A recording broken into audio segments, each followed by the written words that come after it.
नमस्कार दोस्तों, मैं शशि कुमार। सुप्रीम कोर्ट ने राहुल गांधी को मोदी सरनेम मानहानि मामले में राहुल गांधी को 2 साल की सजा पर रोक लगा दी है। Justice BR Gavai, justice PS Narasimha और जस्टिस प्रशांत कुमार मिश्रा की बेंच ने आदेश में कहा कि ट्रायल कोर्ट के जज को अपने फैसले में अधिकतम सजा सुनाने की वजह बतानी चाहिए थी। सुप्रीम कोर्ट ने कहा कि अगर राहुल गांधी को 1 साल 11 महीने की सजा होती तो उन्हें बतौर सांसद अयोग्य नहीं करार दिया जाता। इसको सरल भाषा में समझिए, कोई भी MP, MLA या MLC जिसे किसी अपराध का दोषी ठहराया जाता है और कम से कम 2 साल की सजा दी जाती है तो वह अपनी सदस्यता खो देता है। इसलिए सुप्रीम कोर्ट ने कहा कि राहुल गांधी को अगर 1 साल 11 महीने की सजा होती तो उनकी सदस्यता बरकरार रहती। सुप्रीम कोर्ट में राहुल गांधी के तरफ से सीनियर एडवोकेट अभिषेक मनु सिंघवी ने दलीलें पेश की। वही शिकायतकर्ता पुर्नेश मोदी के तरफ से वरिष्ठ वकील महेश जेठमलानी ने तर्क रखे। आइए अब जानते हैं सुप्रीम कोर्ट में राहुल गांधी के वकील की दलीलें। मोदी सरनेम मानहानि मामले में राहुल गांधी की याचिका पर सुप्रीम कोर्ट ने दोनों पक्षों को 15-15 मिनट का समय दिया। जस्टिस गवई ने सिंघवी से कहा कि आपको सजा पर रोक के लिए केस को बेहद मजबूत करना होगा। आमतौर पर सजा बरकरार रहती है। इस पर सिंघवी ने कहा कि आज वे सजा पर बहस नहीं कर रहे हैं। सिंघवी की पहली दलील, पुर्नेश मोदी का सरनेम मोदी नहीं है, उन्होंने इसे मोद बताया। इस पर पुर्नोद मोदी के वकील महेश जेठमलानी ने उन्हें टोका और कहा कि मोद नहीं मोदी है। आइए अब जानते हैं शिकायतकर्ता पुर्नेश मोदी के वकील की तरफ से रखे गए तर्क। जेठमलानी ने कहा कि CD में राहुल गांधी के भाषण का प्रमाणिक वर्जन है। चुनाव आयोग के निर्देशन पर जिसने रिकॉर्डिंग की वह गवाह है। कैमरा थामने वाला फोटोग्राफर भी गवाह है। जेठमलानी ने दलील दिया कि राहुल गांधी ने क्या कहा था कि अच्छा, एक छोटा सा सवाल, इस सब चोरों का नाम मोदी मोदी कैसे हैं? ललित मोदी, नीरव मोदी और थोड़ा ढूंढेंगे तो और सारे मोदी निकल आएंगे।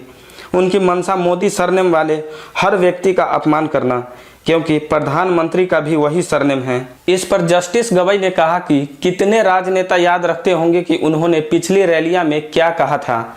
नेता दिन में 10 से 15 रैलियां करते हैं। सुप्रीम कोर्ट ने कहा कि निचली अदालत ने अपने आदेश में यह साफ नहीं किया कि अधिकतम सजा की जरूरत क्यों थी। जज को अधिकतम सजा की वजह साफ करनी चाहिए थी। ये मामला असंज्ञेय कैटेगरी में आता है। सुप्रीम कोर्ट ने यह भी कहा कि दोनों अदालतों ने बड़े पैमाने पर पन्ने लिखे।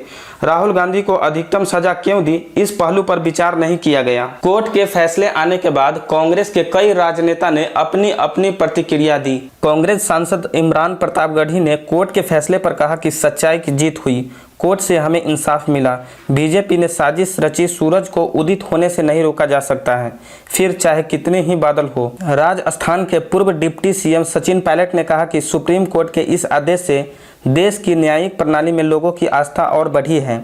कोर्ट ने बताया कि सभी लोग बराबर हैं। मुझे उम्मीद है कि अब स्पीकर को जल्द से जल्द राहुल गांधी के सदस्यता को लेकर आदेश जारी करना चाहिए। वहीं KC वेणुगोपाल ने ट्वीट किया, न्याय की जीत हुई, कोई भी ताकत जनता की आवाज को नहीं दबा सकती है। अब जो लोग नहीं जानते हैं कि राहुल गांधी कानूनी दांवपेच में क्यों फंसे थे, तो आपको बता दें, राहुल गांधी ने कर्नाटक के कोलार में 13 अप्रैल 2019 को चुनावी रैली में कहा था, नीरव मोदी, ललित मोदी, नरेंद्र मोदी का सरनेम कॉमन क्यों है? सभी चोरों का सरनेम मोदी क्यों होता है? राहुल गांधी के इस बयान को लेकर बीजेपी विधायक और पूर्व मंत्री पुर्नेश मोदी ने उनके खिलाफ धारा 499 और धारा 500 के तहत आपराधिक मानहानि का केस दर्ज कराया था। अपनी शिकायत में बीजेपी विधायक ने आरोप लगाया था कि राहुल गांधी ने 2019 में चुनावी रैलियों को संबोधित करते हुए पूरे मोदी समुदाय को कथित रूप से यह कहकर बदनाम किया कि सभी चोरों का सरनेम मोदी क्यों होता है। इसके बाद सूरत की सेशन कोर्ट ने 23 मार्च को राहुल गांधी को आपराधिक मानहानि के मामले में दोषी करार दिया था। इसके बाद राहुल ने गुजरात हाई कोर्ट में याचिका लगाकर निचली अदालत के फैसले पर रोक लगाने की मांग की थी। दोष सिद्धि पर रोक लगाने की वजह से राहुल गांधी की सदस्यता रद्द हो गई थी। इस मामले में राहुल गांधी से पहले ही पुर्नेश मोदी ने कैविएट दाखिल कर दिया था। पुर्नेश मोदी ने सुप्रीम कोर्ट से अपील की है कि बिना उनका पक्ष को सुने कोर्ट कोई आदेश पारित न करे। तो गाइज, ये थी राहुल गांधी को कानूनी पेच में फंसने की वजह, जिसका फैसला सुप्रीम कोर्ट ने राहुल गांधी को 2 साल की सजा पर रोक लगा दी है। इसलिए कहा गया है, कानून सबके लिए बराबर होता है, चाहे वह अमीर हो, गरीब हो, नेता हो, अभिनेता हो। कोर्ट के इस फैसले के संबंध में आपका क्या विचार है, कमेंट सेक्शन में जरूर बताएं।